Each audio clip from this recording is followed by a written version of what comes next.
માણસ આવે ને ત્યારે રડતો આવે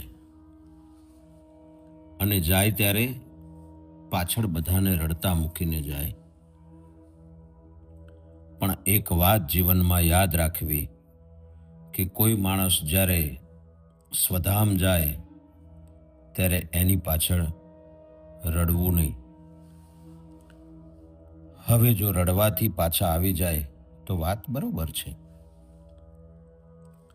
શાસ્ત્રમાં એમ કહેવાયું છે કે 12 દિવસ એ જીવની હયાતી ગમે ત્યાં હોય છે, માટે બને ત્યાં સુધી એની પાછળ રડવું નહીં.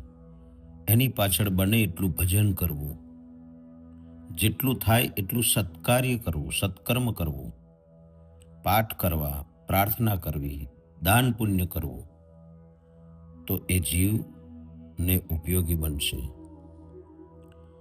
તો આખી જિંદગી જે આપણી માટે કરીને ગયા, તો એને તકલીફ પડે એવું જીવનમાં ક્યારેય કરવું નહીં. કે હયાત માત પિતાની છત્રછાયામાં એકવાર પ્રેમથી 2 વેણ સારા બોલી લેજો, કે એકવાર ભેટી લેજો.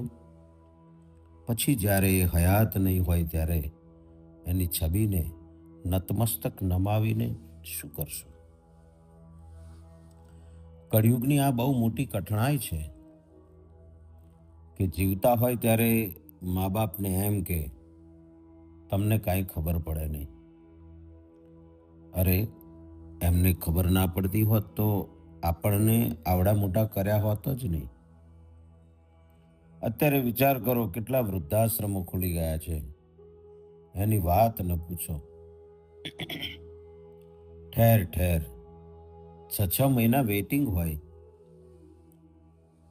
મા બાપને વૃદ્ધાશ્રમમાં મૂકવા માટે 6 મહિના પહેલા નામ લખાવવું પડે. એકવાર ગાંધીજીને 10-12 સજ્જન માણસો આશ્રમે મળવા ગયા અને વૃદ્ધાશ્રમના ઉદ્ઘાટનની પત્રિકા આપી અને કીધું કે આ ઉદ્ઘાટન આપના હસ્તે કરાવવા માંગીએ છીએ. ત્યારે પૂછ્યું ગાંધીજીએ કે શેનું ઉદ્ઘાટન છે ભાઈ? તો કહ્યું કે નગરમાં એક વૃદ્ધાશ્રમ નવું બન્યું છે.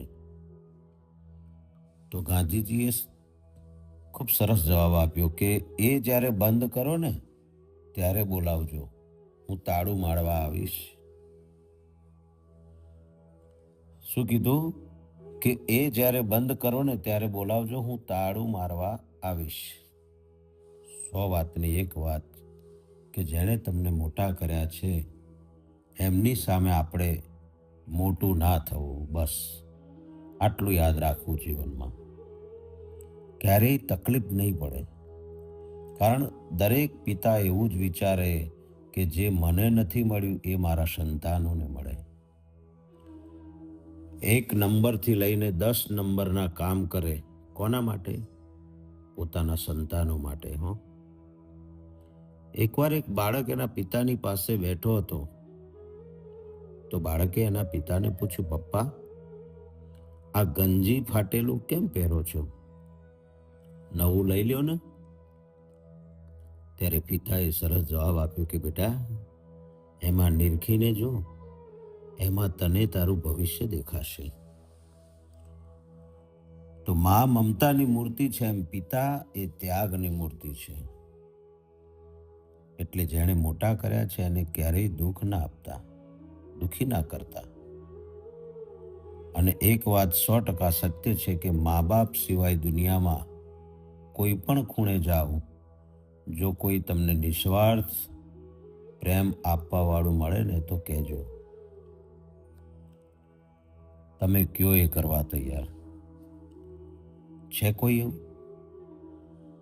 આખી દુનિયામાં કોઈ પણ ખૂણે ખાલી એક વ્યક્તિ એવો બતાવો કે તમને નિસ્વાર્થપણે પ્રેમ કરતું હોય, જેને તમારી પાસે કોઈ પણ અપેક્ષા ન હોય.